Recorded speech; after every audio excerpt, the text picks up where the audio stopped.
In the Saddle with Sheriff Richard K. Jones. How's everybody doing today? We're here today with Trooper. You guys all remember Trooper. And Trooper was abandoned in Hamilton Park on March the 13th, 2019. Hit by a train on the same day. Lost both hind legs and a left eye. The story made international attention. It was all over the United States. 25% of pets that are in shelters are abandoned by their owners. I'm here today with Trooper. As you can see, Trooper's been quiet today for the last 30 seconds only until Dave came in. And he was wanting to see Dave. Dave was out of camera shop. But I'm here today with Dave and Betsy, and they're going to explain, Betsy Foreman and Trooper and Dave. They're going to explain what they've been doing and how Trooper's been doing. And what Trooper's done is brought attention to dogs that are abandoned and sometimes mistreated, and how they can survive and do a function, such as help people know, to understand pets, keep an eye on your pets, pay attention to them, and they can get love just because they've been involved in a terrible tragedy like this dog. This dog travels all over the country, and people see it online. They got 40,000 people on their Facebook page or their website, and they're going to explain that. And I'm going to let Betsy go ahead and tell us what you've been doing, Betsy. So we've had Trooper 3.5 years now. He'll be 4 years old this coming December. And so prior to COVID, Trooper was making about 14 appearances a week, and we didn't charge. Instead, we would collect donations and give those to rescues of the host, whoever they would choose. So it sort of imploded like the rest of the world when COVID hit. So he's just now getting his footing back, and he's got a new Facebook page. But he actually has his own 501c3 charity now. It's called Trooper's Treasure Chest. And Trooper's getting ready to make a big move. He is actually moving to Pigeon Forge area in Tennessee because David and I bought a zip line park. And that is where the charity will be hosted from. And we're going to have the world's largest sand pit there. And that's going to be called Trooper's Island. And kids will pay to play in there because they get jewels and goodies out of the sandbox. And so that money will go directly to his rescue. And then we're going to have a little mining operation there called Searching for Trooper's Jewels and Gold. And that will generate money also for his charity. And so he doesn't do as many personal appearances today because of COVID, so we had to find another way to maintain his charity. And predominantly, the money from his charity is specifically used to help bona fide rescues carry on their mission. We don't pick any personal animal per se, but if a charity calls us and they have a dog that has devastating injuries or an illness that we could possibly pay for that bill to make that dog rehabable to go to a good home, then we'll pick up that bill. We'll also pay if a charity has rescues come up on hard times. Maybe it's a small rescue and their air conditioner has broken, puts the animals' lives at risk, or they would go to a kill shelter. We would possibly pay for that air conditioner. So we can help out in lots of different ways, and we definitely want people to understand that regardless of the handicap, he has a wonderful life, and other dogs can too. So people should not shy away from dogs who've been injured or have some kind of physical anomaly because they still live great lives. So the little wheel cart that Trooper has, that Had. was, yeah, had. Yeah, that. Yeah, explain that to us.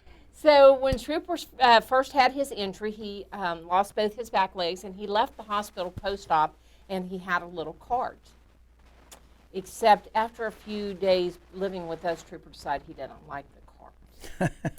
And Trooper has Basset Hound in his background, so he's a little low to the ground, which is not the case for all dogs, but for Trooper in particular. He can manage to get around anywhere he wants. He can even go up and down some steps if they are broad without the use of his wheelchair.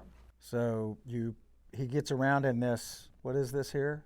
Well, this is his purple Cadillac. This one's brand new. He's had about half a dozen. He's a little rough on them. he jumps on them. We go out in public. Other dogs tend to jump on that also.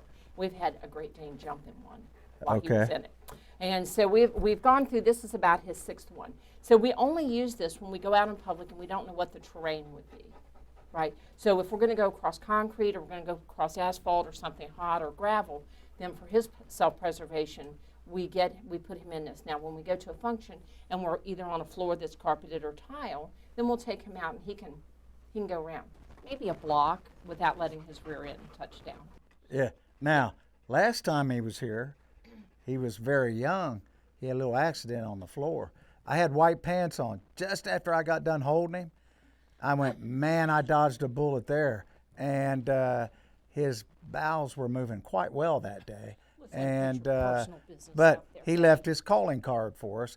And when I left, they said, man, you were lucky he didn't leave that little goose egg in your lap. And I was lucky. I don't know if he was doing it on purpose or what. So he eats to keep him from getting too overweight.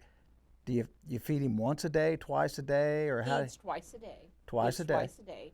And his diet is high in protein, so he eats a lot of baked chicken, or he'll eat baked salmon, or he'll eat ground beef that's cooked, fully cooked. And then he has just a little bit of a dry kibble because it's recommended for cardiac reasons for all dogs. And then primarily he eats a lot of vegetables. And when when he uses the restroom, does he have any trouble not having any back legs? No trouble at all. So mostly he can walk on his 2 front legs, and the rear end never touches. He couldn't walk for a long time, but he could go for about a block. No kidding. Yeah, he's got some pretty good shoulder. And again, it helps because of his Basset heritage. So his front legs, they're only like that long. So he's not that So he's far. built to be close to the ground anyway. He is, and that is a saving grace for him. Now, I'm sure you've had correspondence with people that have had dogs with injuries like this. Yes. Like a taller dog, how do they do it? Does the cart work better for them? Yes, it does, because they have a higher elevation. Those front legs put them up much higher, so they have extra burden along their back here, the stress, and their shoulders. And so you see larger dogs do great in carts. So how do people get those carts? First one he got was donated. Mm-hmm. And who donated that? Do you remember? I don't know. I think the company that maybe made it donated. Yeah, they donated it because it went. Friends. Yeah, it went all over the United States at the time. You could probably Google it and find out what it was. It was awful nice of them to do that. And he outgrew that, just that quick. Yeah, we were told that because he was a puppy at the time, that would start him. Then it would gradually go up, and those things aren't cheap. It depends on where they've become certainly more prevalent in recent years. That used to be just such a an unknown thing or whatever unusual thing.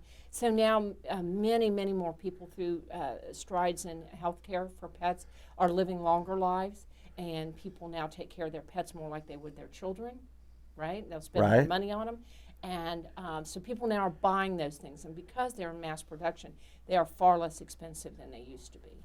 Okay. I can remember years ago one of the very first ones we bought for another dog. Like almost 20 years ago, that was close to $400. So today you might be able to get that same one for $159. Okay. Right? And the thing is, historically, wheelchairs in the past for canines were bought for older dogs, older end-of-life dogs, right? And they were already grown. So that was a novel thing that all of a sudden people are starting to buy them for younger dogs and puppies, because puppies now are not euthanized. It used to just be matter of fact. If you had a damaged puppy at birth, it was automatically euthanized. And so that is not the case today. So now you see more and more options coming out. He actually even had a hoverboard, but he wouldn't use it either. So he just, he doesn't like, and he flies.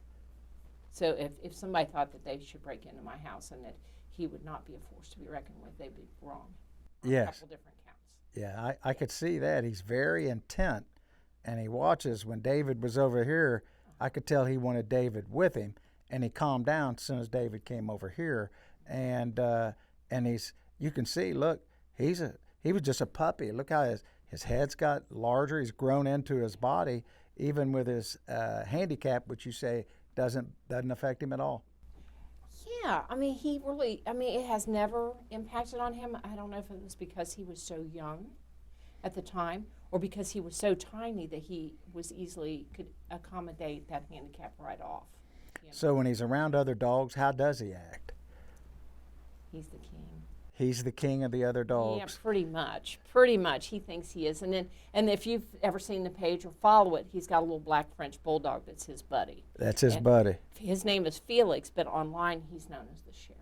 Is the sheriff. Yeah, he's known as the sheriff. Hey, everybody's got to put the sheriff in there. Yeah. I know we're so proud of Trooper, and I know people ask all the time, how can they get on your website or your Facebook page?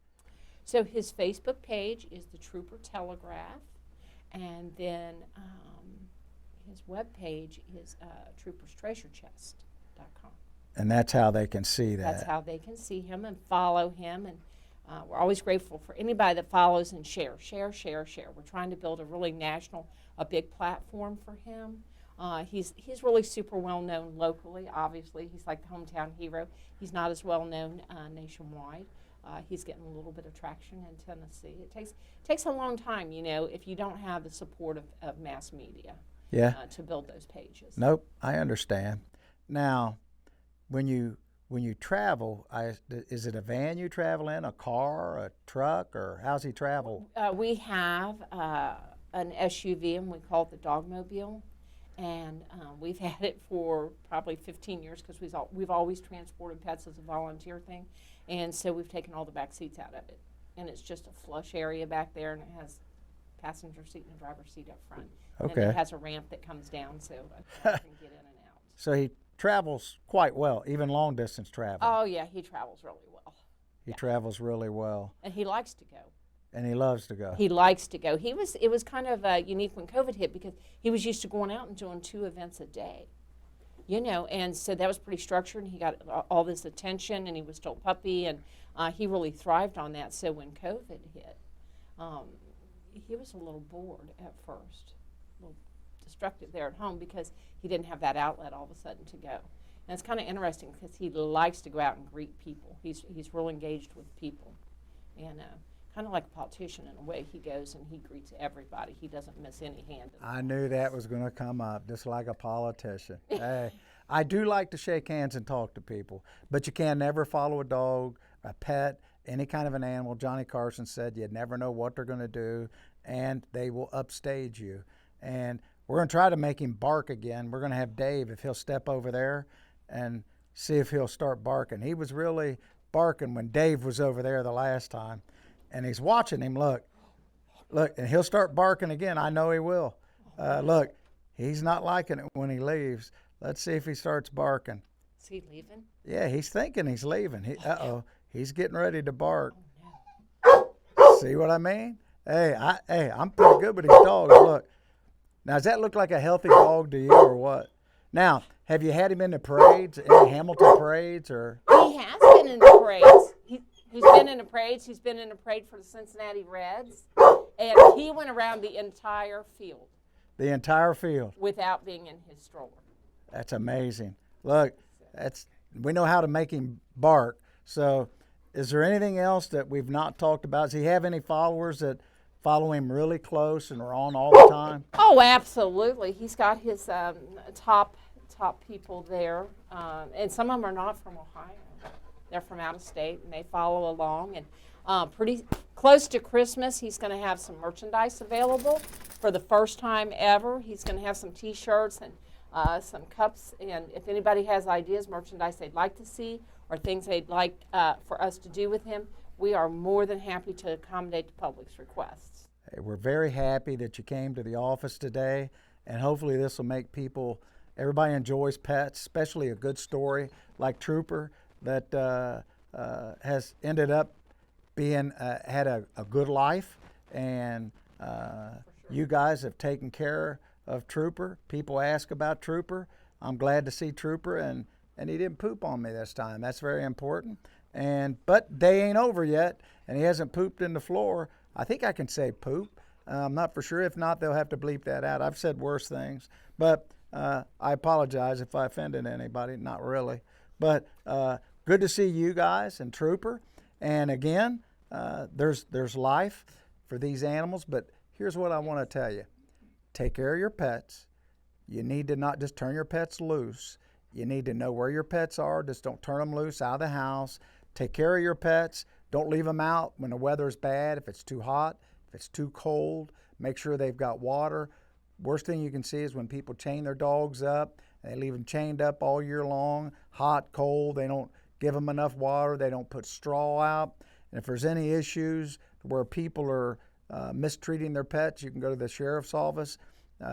We have the dog wardens who work here. They'll come out and they'll issue a citation. Your name doesn't have to be known. You just give a call here and we'll take care of that. We love our pets and we love Trooper, and we're glad you guys came along and helped Trooper out. Thank you, and God bless everybody. And Trooper. Say hi, Trooper. Come on, man. Look, he's thinking. He wants out of this cage. Look. See you guys. Thank you, guys. Thanks for having us. Thank you.